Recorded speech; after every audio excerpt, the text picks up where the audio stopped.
días, tardes, noches, en donde quiera que se encuentren. Nosotros somos Albero y este es nuestro programa número 43. ¡Woo! Qué bueno que ya lo haces. Sí, Sí ¿verdad? lo Es que sí. extrañaba. Yo no sé qué gente agria te dijo que no se veía bonito. Así de, mi papá. Lo siento, señor, pero estuvo Ajá. agrio el comentario. No, no es cierto.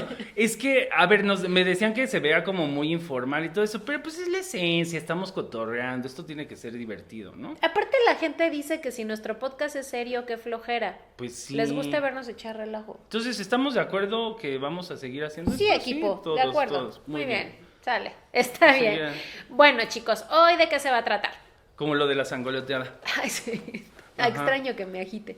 Bueno, Así es. ¿Qué vamos a hablar, Mariel, hoy? no, tampoco seas No, no flojo. O sea,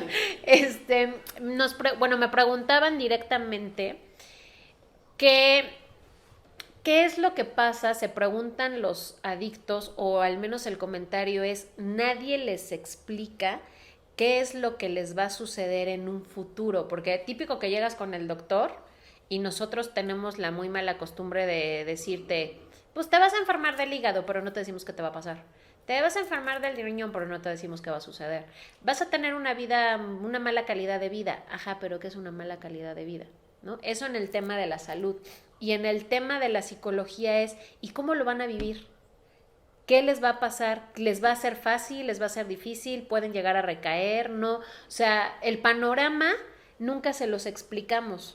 Y no hay un lugar en donde vayan a buscar y alguien les explique qué es lo que va a suceder. Entonces, vamos a hablar de este tema dividido en dos partes. Hoy Poncho nos va a hablar desde la parte psicológica y de la terapia, qué es lo que va a suceder después de que una persona deja de consumir a largo plazo y qué riesgos pueden haber. Y en otro momento hablamos de la parte médica, cuáles pueden ser las probabilidades de alteraciones físicas, enfermedades que puedas llegar a presentar después de que dejas de consumir por un largo rato, ¿va? Ok, Entonces, Ponchito, perfecto. explícanos, ¿qué es lo que un paciente que deja de consumir, no sé, un periodo de 10 años de llevar limpio, puede llegar a presentar? Ok, a ver, para empezar, digo, una cosa que se me hace es como de, cuando me dicen esto es como de, ¿quieres que sea adivino del futuro? O sea, no es, ¿no? O sea, es como muy complejo, ¿qué va a pasar? O sea, Ajá, es como de, no ok. manches, y no sé lo que va a pasar ahorita, que voy a saber lo que va a pasar en 10 años, ¿no? Pero, de alguna manera sí sabemos por cantidad de pacientes que hemos visto, por las tendencias, sabemos más o menos por dónde se van las cosas, ¿no? Entonces, por ejemplo, ahí les recomiendo mucho que se metan a nuestra página de Albero. Tenemos un escrito donde hablamos de la neuropsicología de las adicciones, o sea, las afectaciones que hay en general con las drogas. Entonces, si a mí me dices como cuáles son los problemas de, o sea, estamos hablando, la pregunta es si, ¿qué pasa si están en abstinencia o si siguen consumiendo? No, ¿Qué me ya queda? una persona abstinente, en teoría rehabilitada, Ok.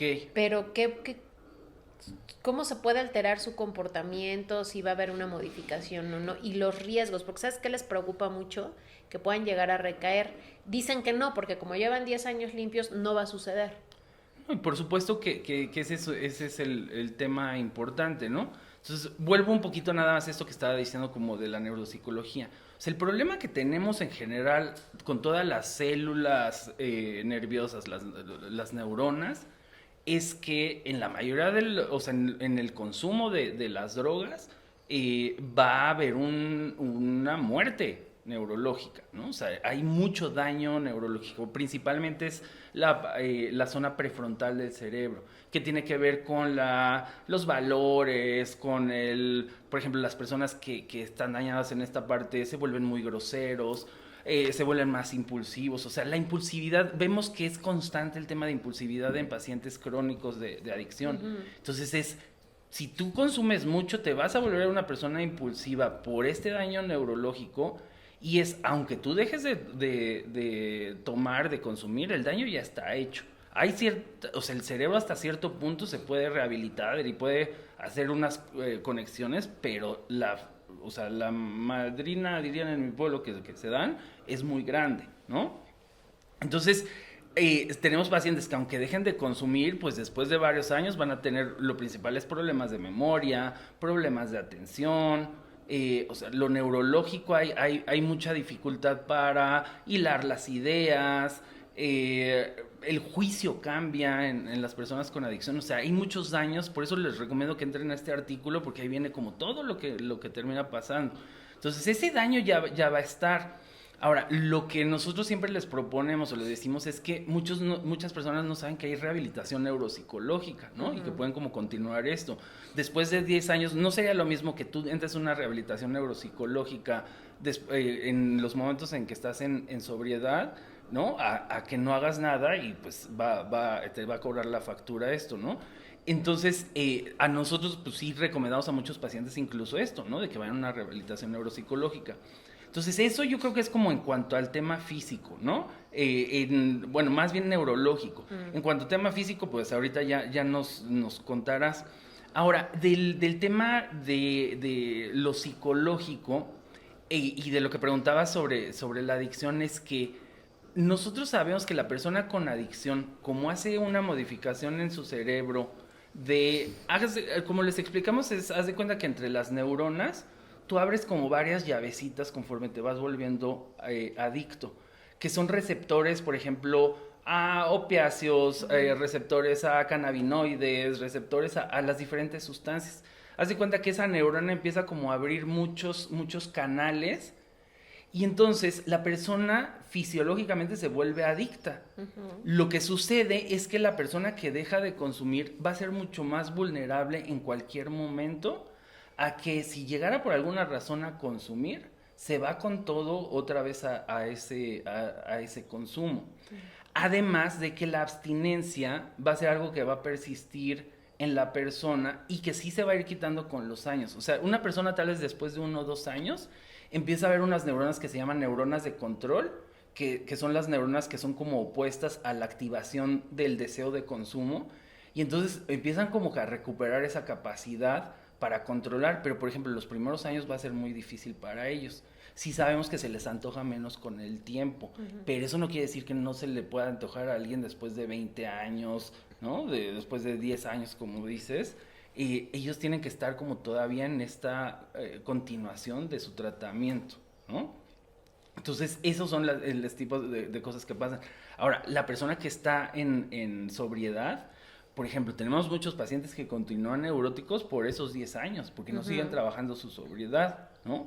Y hay personas que sí le entran a trabajar esa sobriedad y mejoran sus vidas enormemente, ¿no? Aprenden a relacionarse bien, ¿no? Si era un paciente que ya tenía 3 divorcios, pues tal vez cuando deja de consumir ya puede empezar otro matrimonio y llevarlo bien. Obviamente mejora su situación económica, mejoran muchas cosas porque la adicción, como les digo, quita mucho tiempo. O sea, de que va a mejorar tu vida si estás sobrio, por supuesto que sí, porque les va a quitar les quita muchísimo tiempo, ¿no? Y entonces es cuando empiezan a hacer lana, es cuando les empieza a ir mejor, porque ya se dedican a eso, ¿no? Me da un punto lo que acabas de decir, como para hacer una diferencia de algo que es importante. Como decías, cuando consumes, hay una parte de tu cerebro que se ve afectada y que tiene mucho que ver con el comportamiento social. O sea, los valores tienen que ver con el comportamiento social, la tolerancia tiene que ver con el comportamiento social, etcétera, etcétera, ¿no? Y cómo te relacionas con la gente. Que tú vayas a terapia te sirve para identificar esas cosas que puedes o no estar haciendo mal y que te están generando problemas al relacionarte o a interactuar con otras personas. Que no lo hagas son esos pacientes que vemos que los familiares dicen es que no lo soporto, o sea, no lo tolero, no nos llevamos bien, todo el tiempo estamos del chongo y tal, porque el familiar sí está en terapia y el adicto no. Sí. Entonces, una de las recomendaciones que siempre haremos y defenderemos es vayan a terapia. Sí. Necesitan a alguien que les esté dando un soporte para que ustedes se den cuenta que sí hay un problema, que ustedes creen que no, pero que si están teniendo conflicto con la gente alrededor es porque sí está pasando algo. Lo están negando, pero está sucediendo algo. Sí. Aparte, la caracterología de la persona con adicción es muy... O o sea, precisamente es un problema de carácter que es como muy arraigado, que les cuesta mucho trabajo darse cuenta. Y generalmente la persona con adicción piensa que dejar de consumir es el punto, ¿no?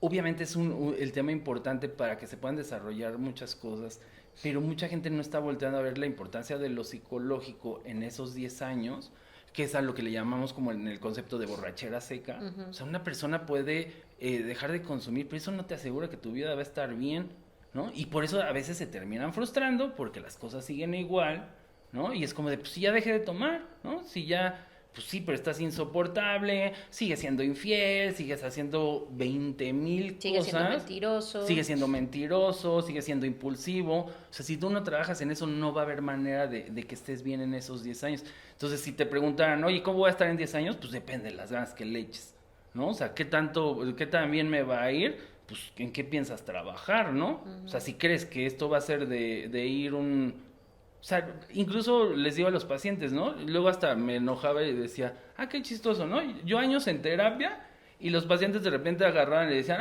no, pues ya estoy, Sí. ya me curé, ¿no? Ya estoy a toda madre. Y dices, no puede ser, ¿no? Sí, O claro. sea, es como pero, o sea, no sería como un rollo de envidia o de enojo, sino simplemente es como de realidad, ¿no? Como de Es de cómo responsabilidad. esperas que te vaya bien si no le vas a tener esa disciplina de continuar. Diste una excelente palabra, ¿No? es disciplina. Sí. La rehabilitación es Sí. mucha disciplina. ¿Saben que hay una frase que Alfonso siempre les dice a los pacientes que entran con nosotros a terapia que me gusta mucho, que es, felicidades por haber entrado a tratamiento, a terapia con nosotros, pero este no es el fin, al contrario, es el principio de todo lo que se te viene al ser un paciente rehabilitado. Sí. O sea, ahí no se acabó tu problema. Ahí estás empezando una nueva etapa de vida que va a ser bien difícil y que depende mucho de ti hasta dónde la vas a llevar, si va a ser para siempre o en algún punto se va a quebrar. Sí, es eso, ¿no? O sea, si ya estás entrando esperando a que se termine tu tratamiento en vez de entrar pensando en todo lo que puede seguir creciendo en una terapia. Si yo tengo analistas de donde estudié y eso, psicoanalistas que llevaban años en análisis, ya eran profesores, eran unos fregones y seguían yendo a terapia porque seguían trabajando cosas que eran importantes para su vida, ¿no? Entonces creo que ese rollo tenemos que entender más como o sea, algo que le dedicamos un tiempo y que podemos seguir explorando muchísimas cosas, ¿no? Pero es esta idea de curación de la terapia que no nos sirve, o sea, no es irte a curar, es irte a analizar cómo estás haciendo las cosas, ¿no? Es algo más filosófico, más introspectivo. ¿Sabes qué pienso? Mucho se maneja que actualmente con los problemas que hay de redes sociales y de la gente pública que les recriminan mucho un comentario que hicieron hace 10 años y la gente te dice es que no soy la misma persona que fui hace 10 años. Es correcto. Pues sí. Todos evolucionamos, todos cambiamos y en cierto tiempo lo que pensabas hace unos años no lo piensas hoy. Ahora, eso estamos hablando de personas relativamente sanas.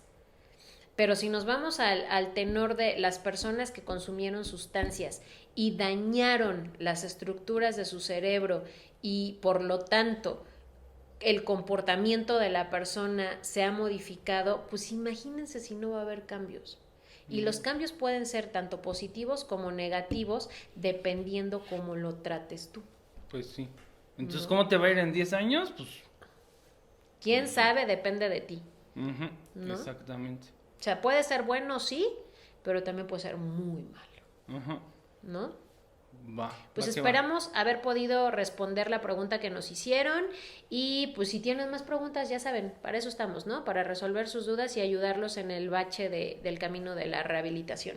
Perfecto. Redes sociales. Redes sociales, Spotify, métanse a nuestro canal de YouTube, aquí tenemos más información, por ejemplo, hablamos de la borrachera seca, tenemos como varias diferente información que nos puede servir, ¿no? Nada más le tienen que apretar a suscribirse al canal y la campanita para que les salgan estos videos semanales. Estamos en redes, en Facebook, estamos en, ya dije Spotify, ¿ya? Instagram, siempre se te olvida Instagram. Exactamente, en Instagram. Bueno, pues ya saben, fue un gusto estar con ustedes y nos vemos a la siguiente. Adiós. Adiós, adiós.